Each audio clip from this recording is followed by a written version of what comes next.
اللهم صل على سيدنا وشفيعنا وحبيبنا وكريمنا ومولانا محمد وعلي الجود والكرم منبع العلم والحكم وعلى آله وصحبه وبارك وسلم. ایک حدیث پاک ہے، پیارے آقا صلی اللہ تعالیٰ علیہ وسلم نے ارشاد فرمایا، حدیث قدسی ہے کہ پروردگار عالم ارشاد فرماتا ہے کہ میں چاہتا ہوں کہ دنیا پر عذاب نازل کر دوں. پروردگار عالم کا ارشاد ہے کہ میں چاہتا ہوں کہ دنیا پر عذاب نازل کر دوں، لیکن جب میں ان بندوں کو دیکھتا ہوں جو میرے گھر کو آباد کرتے ہیں، جو پانچوں وقت نمازیں پڑھنے کے لیے آتے ہیں، جو مسجدوں میں بیٹھ کر اعتکاف کرتے ہیں، طواف کرتے ہیں، اللہ رب العالمین کی عبادت میں مصروف رہتے ہیں، جن کا حال یہ ہے کہ ان کی نمازیں کبھی مسجدوں سے دور نہیں ہوتی، وہ اپنی نمازوں کو مسجدوں میں آ کر ادا کرتے ہیں، تو میرا رب فرماتا ہے کہ جب میں اپنے ان بندوں کو دیکھتا ہوں جو میرے گھر کو آباد کرتے ہیں، اور دوسرا فرماتا ہے والمتحابین فیہ، اور جب میں اپنے ان بندوں کو دیکھتا ہوں جو میری وجہ سے محبت کرتے ہیں، یعنی جن کے دلوں میں محبتیں تو ہیں، جو لوگوں سے محبت تو کرتے ہیں، لیکن محبت کا سبب کبھی یہ نہیں ہوتا، محبت کی وجہ کبھی یہ نہیں ہوتی کہ کسی کے پاس مال و دولت دیکھ لیا تو اسے محبت کر لی، کسی کے سامنے حسن نظر آ گیا، کسی کی خوبصورتی دیکھ لی تو اس سے محبت ہو گئی، کسی کو بہت زیادہ عہدے والا دیکھ لیا، کسی کو بہت زیادہ طاقت و قوت والا دیکھ لیا تو اس سے محبت کرنے لگے. نہیں نہیں، ان کی محبتوں کا حال یہ ہوتا ہے کہ وہ محبت کرتے ہیں، وہ پروردگار عالم کے لیے محبت کرتے ہیں، یعنی ان کی محبتیں اللہ والوں سے ہوا کرتی ہیں، اولیاء اللہ سے ہوا کرتی ہیں، نیک بندوں سے ہوا کرتی ہیں. ان کی محبت کا سبب یہ ہوتا ہے کہ کسی کو مسجدوں کو جاتا ہوا دیکھتے ہیں تو اس کی محبت دل میں آ جاتی ہے، کسی کو تلاوت قرآن کرتا دیکھتے ہیں تو اس کی محبت دل میں آ جاتی ہے، کسی کو نیک عالم دیکھتے ہیں تو اس کی محبت دل میں آ جاتی ہے، کسی کو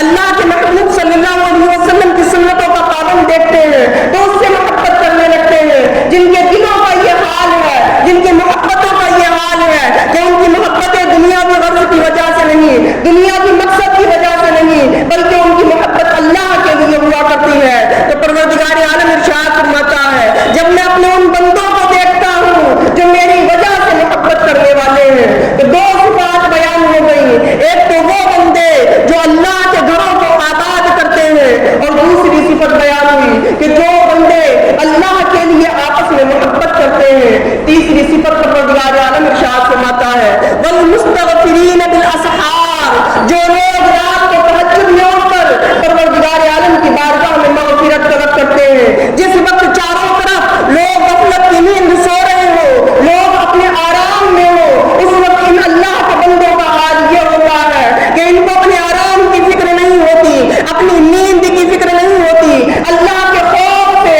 اللہ کی خشیت سے اپنے بستروں کو چھوڑ دیتے ہیں، تازہ وضو کر کے مصلوں پر بیٹھ کر اللہ کی بارگاہ میں مغفرت طلب کرتے ہیں. اللہ اکبر. تو پروردگار عالم ارشاد فرماتا ہے کہ میں دنیا پر عذاب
میں اگر ہم اپنے نظریات کو دیکھیں، اپنی فکروں کو دیکھیں، تو آج ہمارا حال یہ ہے کہ اگر ہمارے محلے میں کوئی ایم ایل اے ہو، کوئی ایم پی ہو، کوئی مالدار آدمی ہو، کوئی صاحب ثروت ہو، کوئی بہت بڑا ڈاکٹر ہو جائے، تو ہم اپنی پریشانیوں کو اس کے پاس لے کر جاتے ہیں، سمجھتے ہیں ہماری پریشانیوں کا حل یہاں پر ملے گا۔ کوئی بڑا وکیل ہو، اس کے پاس پہنچتے ہیں، سمجھتے ہیں ہماری پریشانیوں کا حل یہاں پر ملے گا۔ عزیزان گرامی، اس دنیا میں اگر پریشانیوں کا حل مل سکتا ہے تو اللہ کے بندوں کے پاس مل سکتا ہے، جو اللہ سے غافل ہے ان کے پاس پریشانیوں کا حل نہیں ہے۔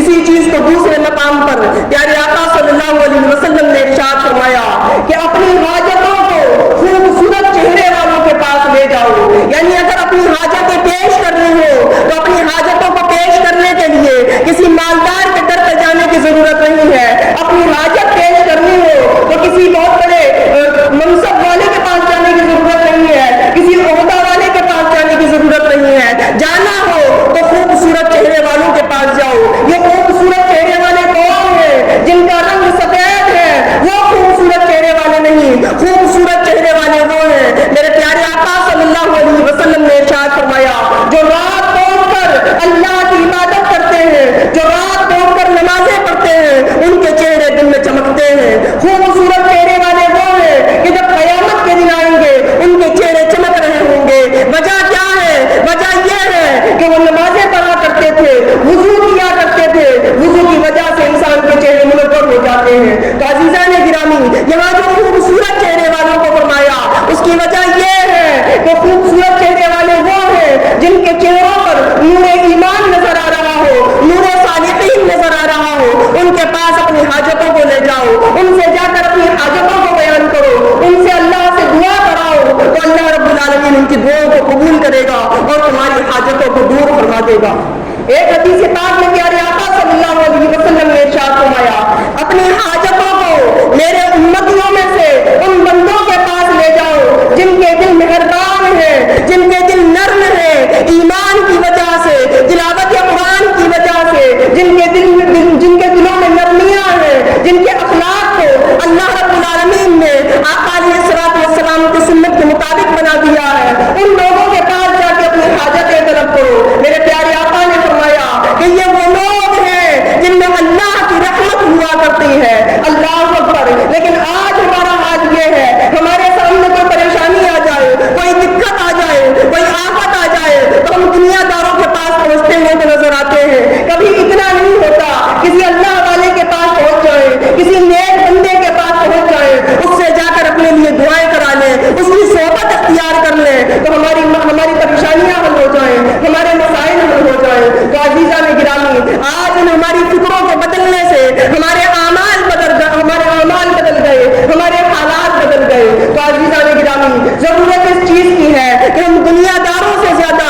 دینداروں کو اہمیت دیں اور ان کی عظمت کو دل میں بٹھائیں۔ انہی لوگوں کی وجہ سے اللہ رب العالمین ہماری پریشانیوں کو دور فرماتا ہے، انہی کی وجہ سے ہم سے عذاب رکا ہوا ہے اور انہی کی وجہ سے ہماری حاجتیں دور ہو سکتی ہیں۔ تو عزیزان گرامی، یہ تو وہ بندے ہیں جو آقا علیہ الصلوۃ والسلام کے غلام ہیں، یہ تو وہ بندے ہیں جن کو جو کچھ فضل و کمال ملا ہے وہ سرور دو عالم صلی اللہ علیہ وسلم کے صدقے میں ملا ہے۔ جب غلاموں کا یہ عالم ہے تو سرکار دو عالم صلی اللہ علیہ وسلم کا کیا عالم ہوگا؟ انہی کے بارے میں پروردگار عالم نے ارشاد فرمایا،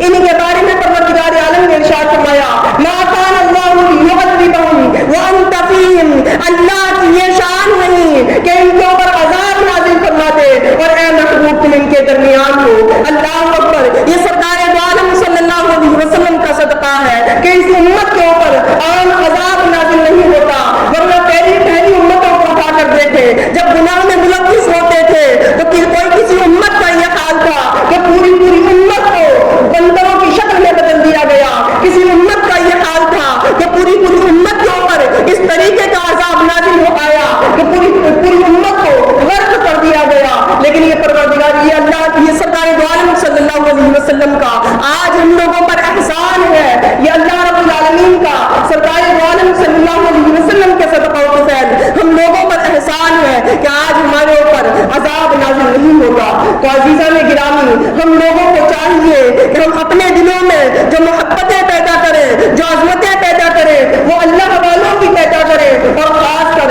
سرکار دو عالم صلی اللہ تعالیٰ علیہ وسلم کی عظمت کو اپنے دل میں بٹھائیں، ان کی محبت کو اپنے دل میں بٹھائیں۔ آپ علیہ الصلوۃ والسلام کے حوالے ہی سے کہ اللہ رب العالمین نے ارشاد فرمایا لو انہم اذ ظلموا جاءوک فاستغفروا اللہ واستغفر لهم الرسول لوجدوا اللہ توابا رحیما۔ اللہ اکبر، دونوں جہان کی عظیم بھلائی کا پروردگار عالم اعلان فرما رہا ہے۔ اس دنیا میں عذاب تو رکا ہوا ہے نیک بندوں کی وجہ سے، ورنہ گناہگاروں کا عالم تو یہ ہے کہ ان پر ابھی عذاب نازل کر دیا جائے، اور پروردگار عالم ارشاد فرماتا ہے کہ اگر تم سے گناہ ہو جائے، تم اپنی جانوں پر ظلم کر لو، اور تمہارا حال یہ ہو جائے کہ گناہ کرنے کے بعد پھر تم کو احساس ہو کہ ہم اپنے رب کی نافرمانی کر چکے، ہمارا حال یہ ہو گیا کہ ہم مستحق جہنم بن چکے، اگر ہمارا آج فیصلہ کر دیا جائے تو ہم کو جہنم میں دھکیل دیا جائے گا۔ جب تم کو یہ فکر ہو کہ اب ہماری مغفرت کیسے ہوگی، اب ہماری معافی کیسے ہوگی، اب ہم کو ان گناہوں سے نجات کیسے ملے گی، تو کہیں بھٹکنے کی ضرورت نہیں۔ جب تم اپنی جانوں پر ظلم کر لو تو آ جاؤ مدینہ منورہ، آ جاؤ سرکار دو عالم صلی اللہ علیہ وسلم کی بارگاہ میں، اور وہاں جانے کے بعد پروردگار عالم سے مغفرت طلب کرو، اور آقا علیہ الصلوۃ والسلام تمہارے لیے مغفرت طلب کریں۔ لوجد اللہ توابا رحیما، اگر سرکار دو عالم صلی اللہ علیہ وسلم نے تمہارے لیے مغفرت طلب کر دی تو تم اللہ کو تواب و رحیم پاؤ گے۔ اللہ اکبر، یہی مغفرت ہے جس پر آخرت کی ساری بھلائیاں موقوف ہیں۔ جب تک انسان کی مغفرت نہیں ہوگی اس وقت تک وہ جنت میں نہیں جا سکتا، جہنم کا مستحق بنا رہے گا۔ تو آخرت کی جو سب سے عظیم بھلائی ہے کہ انسان کے گناہوں کو بخش کر اس کو جنت میں لے جایا جائے، وہ اگر بھلائی کہیں پر مل سکتی ہے تو اس کا اعلان پروردگار عالم نے ارشاد فرما دیا، وہ کہیں اور نہیں ہے، وہ سرکار دو عالم صلی اللہ علیہ وسلم کی بارگاہ میں ہے۔ وہاں جا کر انسان مغفرت طلب کرے، وہاں جا کر انسان اللہ رب العالمین کی مغفرت کا طالب رہے، اور سرکار دو عالم صلی اللہ علیہ وسلم اگر مغفرت چاہ لے تو آقا علیہ الصلوۃ والسلام کی برکت سے انسان کی مغفرت ہو جائے گی۔ تو عزیزان گرامی، آج ضرورت اس بات کی ہے کہ ہم اپنی فکروں کو، اپنے دلوں کو اللہ کے نیک بندوں سے جوڑنے کی کوشش کریں، آقا علیہ الصلوۃ والسلام کی محبت کو اپنے دل میں بٹھائیں، اور ان کی عظمت کو سمجھنے کی کوشش کریں۔ آج جو ہمارے درمیان یہ غلط فکریں پھیلائی جا رہی ہیں، غلط نظریات پھیلائے جا رہے ہیں، ان کی وجہ سے خود ہمارے اعمال پر فرق پڑ رہا ہے۔ ہم دنیا میں تو ایسے ملوث ہو گئے، کوئی بھی پریشانی آئے تو ہم کو ڈاکٹر بھی یاد آئیں گے، ہم کو وکلا بھی یاد آئیں گے، ہم کو بڑے بڑے عہدے اور منصب والے بھی یاد آئیں گے، ہم کو ہر ایک کی یاد آتی ہے، لیکن کبھی اتنا نہیں ہوتا کہ ہم نیک بندوں کے پاس پہنچ جائیں، آقا علیہ الصلوۃ والسلام کا تصور بنا لیں، اور آقا علیہ الصلوۃ والسلام کے صدقہ و طفیل دعائیں کریں۔ اگر آقا علیہ الصلوۃ والسلام کے صدقہ و طفیل دعائیں کریں گے تو ہماری دعائیں ضرور قبول ہوں گی۔ اللہ رب العالمین سے دعا ہے کہنے سننے سے زیادہ عمل کرنے کی توفیق عطا فرمائے۔ السلام علیکم۔